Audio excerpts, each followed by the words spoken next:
Everyone, আসসালামু আলাইকুম। Sweeties ব্লগে আপনাদের সবাইকে স্বাগত জানাচ্ছি। কাছে এবং দূরে, দেশ এবং দেশের বাইরে যে যেখানে এই মুহূর্তে আমার ভিডিওটি দেখছেন, আশা করি সবাই আল্লাহর মধ্যে সুস্থ আছেন। আমরাও ভালো আছি আলহামদুলিল্লাহ।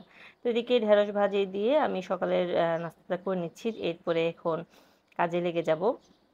বাচ্চাদের স্কুলে টিফিনে আজকে আমি যা যা দিচ্ছি ওটা আপনাদের সাথে শেয়ার করবো। তো এখানে আজকে আমি চিকেন, তারপর নিয়েছি যে সব মশলা আমার, আর পরে এটা হচ্ছে চিকেন পাউডার, টমেটো সস বাসায় তৈরি করা, এটা হট চিলি সস, এটা হচ্ছে fish sauce, soya sauce, testing salt সব আছে। আজকে আমি তৈরি করে দেখাবো ফ্রাইড রাইস। তো এটা একটু আমি আমার মতো করে তৈরি করছি। আর এটা হচ্ছে পোলাওয়ের চাল, রাতের বেলা আমি এটাকে রান্না করে রেখেছি। এখানে আমি 2 কাপের মতো পোলাও চাল, 2 কাপ কি 3 কাপ পোলাও চাল নিয়েছি, অর্থাৎ রাইস কুকারের যে কাপটা আছে ওটাতে হাফ ডান করে ফ্রিজে রেখে দিয়েছি, এতে করে ঝরঝরা হয় রাইসটা। এবার তেল দিয়ে দিয়েছি, তেল দিয়ে এখানে তেলটা যখন গরম হয়েছে এখানে আমি 3টা ডিম একসাথে গুলিয়ে নিয়েছিলাম, ওটাকে ভালোভাবে দিয়ে দিয়েছি। এটাকে একটু বড় বড় করে ঝুড়ো ঝুড়ো করে নিব। দেখলে বুঝতে পারবেন। তো একেক সময় একেক রকম টিফিন আমি দেই বাচ্চাদেরকে।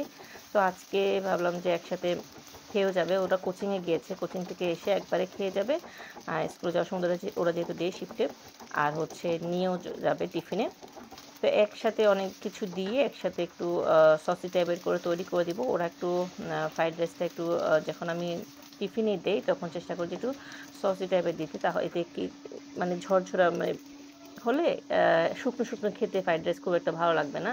তাই একটু সসি করে দিলে এটা খেতে ভালো লাগবে। তাই এইভাবে করে আমি দিই। এখন ডিমগুলো ভাজা হয়ে গেছে, আমি সবগুলো তুলে নিচ্ছি। তো এরপর দিয়ে দিচ্ছি রসুন কুচি। এখানে আমি বেশ কিছু রসুন কুচি করে রেখেছি। এখানে হচ্ছে 4-5 হবে রসুন। এটাকে ভালো করে কুচি করে দেওয়ার পরে এবার দিয়ে দিলাম চিকেনটাকে একটু ভালো করে এখন নাড়াচাড়া করার পরে এবার দিয়ে দিলাম গোলমরিচের গুঁড়ো হাফ চা চামচ, তারপর দিলাম সামান্য একদম লবণ। এখানে লবণের পরিমাণটা না দিলেও চলবে, কারণ এখানে বিভিন্ন রকম সস ব্যবহার হবে, তাই লবণটা একটু বুঝে শুনে দিতে হবে। তো সামান্য লবণ দিলাম। এরপরে দিয়ে দিচ্ছি এই যে ফ্রিজ থেকে বের করে সসেসগুলো আমি কেটে নিয়েছি, এখনও বরফ ছুটে নিই ভালোভাবে। সসেসগুলো এই চিকেনের সাথে ভেজে নিচ্ছি, ভালো করে ভেজে নেব। এরপর দিয়ে দিচ্ছি এখানে মটরশুঁটি। ওই যে বললাম আমার যখন যেটা আছে ওটাই আমি আসলে দিয়ে দিচ্ছি। সসেসটা হতে বেশিক্ষণ সময় লাগবে না, তাই মটরশুঁটিটা একটু আমি সিজন যখন থাকে তখন আমি রেখে দেই সব কিছুই। গাজরের সময় গাজর রেখে দিই সব কিছু। তারপর পেঁয়াজ পাতা রেখেছি, আমার কাছে আপাতত পেঁয়াজ পাতা আছে, তারপরে হচ্ছে ক্যাপসিকাম আছে, আর এখানে দিয়েছি চিংড়ি। ওই যে বললাম একসাথে আমি বেশ কয়েকটা উপকরণ মিক্স করে একটা ফ্রাইড রাইস তৈরি করছি, যেটা বাচ্চারা খেলে আমি মনে করি ভরপুর মানে পুষ্টি সব কিছু ঠিক থাকবে, যাতে ক্ষুধা না লাগে। আমার বাচ্চারা বিশেষ করে স্কুল থেকে এসে না খেতে চায় না, যার কারণে আমি চেষ্টা করি যেটাই দিই একটু ভারী টাইপের দিই। তো ওরা যেহেতু ফ্রাইড রাইস যে ধরনের চাইনিজ আইটেম একটু বেশি পছন্দ করে, তাই আমি এটা এখন একটু বেশি করেই রান্না করছি, যাতে খেয়েও যেতে পারে আবার নিয়েও যেতে পারে। এরপরে দিয়ে দিচ্ছি সেই রাইসগুলো। তো রাইসগুলো কিন্তু আমি 70 থেকে 80% আমি কুক করে নিয়েছি, যাতে কারণ রান্না করার সময় যাতে একদম কি বলবো গলে না যায়। আর এখানে দিয়ে চিকেন পাউডার, আমি 1 টেবিল চামচ চিকেন পাউডার দিয়ে দিচ্ছি, আবার সামান্য গোলমরিচ দিয়ে দিয়েছি। তো আপনারা যদি এই যে সাদা গোলমরিচও দিয়ে দিলাম 1 চা চামচের মতো। তো 1 চামচ সব মিলে এবার টেস্টিং সল্ট দিলাম, এটা দিলাম হাফ চা চামচ টেস্টিং সল্ট। এটা একেবারেই অপশনাল, তবে রেস্টুরেন্টে কিন্তু টেস্টিং সল্ট দেয়।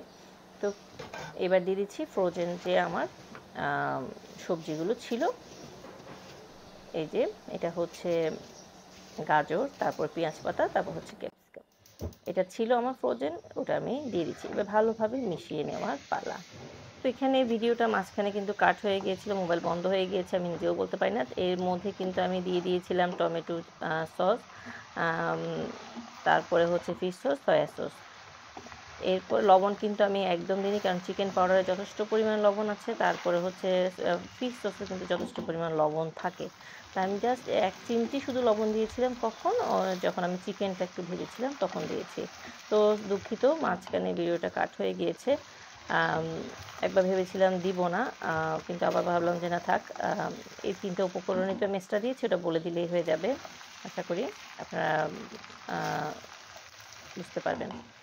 তো এইভাবে একটু সসি টাইপের করি। সচরাচর রেস্টুরেন্টের ফ্রাইড রাইসগুলো এরকম একটু কালারটা আসে না, একটু সাদা টাইপের কালার আসে। তো আমি যে বললাম বাচ্চাদের যে স্কুলে দিব, স্কুলে টিফিনে দিব, তাই একটু গ্রেভি টাইপের আমি করতে চাচ্ছিলাম, যাতে আপনা আপনি খাওয়া যায়, আর কোনো কিছুই লাগবে না। ভালোভাবে একটু মিশিয়ে নাড়াচাড়া করে এটাকে আমি এখন কিন্তু নামিয়ে নিব। চুলার আঁচ কিন্তু আমার একটু মিডিয়াম টু হাই আছে। আমি সব টেস্ট করে দেখেছি, আমার লবণ সব কিছু ঠিক আছে, একদম পারফেক্ট আছে, আমার আর কোনো কিছুই দিতে হবে না এখানে। তো এবার সবার শেষে আমি যে ভেজে যে ডিমটা আগে তুলে রেখেছি ওটাকে এভাবে করে দিয়ে দিচ্ছি। এবার আলতোভাবে মিশিয়ে নামিয়ে নেব, এখানে আর কোনো কিছুই আমার নেই। তো আপনারা, আশা করি আজকের আমার এই রান্নাটা আপনাদের ভালো লেগেছে। আপনারা আপনাদের বাচ্চাদেরকে টিফিনে দিতে পারবেন, বাচ্চারা কিন্তু খুবই পছন্দ করবে। তো এখানে সসের পরিমাণটা আসলে আপনার উপর একটু ডিপেন্ড করবে কম বেশি। তো আমি এখানে 2 টেবিল চামচের মতো টমেটো সস দিয়েছি, আর দিয়েছি হচ্ছে ফিশ সস 2 টেবিল চামচের একটু কম দিয়েছি। তো সয়া সস দিয়েছি 1 টেবিল চামচ। তো এই তো আজকে আমার বাচ্চাদের জন্য ফ্রাইড রাইস আমার তৈরি করা হয়ে গেছে। আর নামানোর ঠিক এক মুহূর্তে আমি একটু বাটার অয়েল দিয়ে দিচ্ছি। বাটার অয়েল যদি বাসায় না থাকে তাহলে অবশ্যই একটু ঘি দিয়ে দিবেন। রেস্টুরেন্টে কিন্তু বাটার অয়েলটা অবশ্যই ব্যবহার করে। আল্লাহ হাফিজ, আসসালামু আলাইকুম।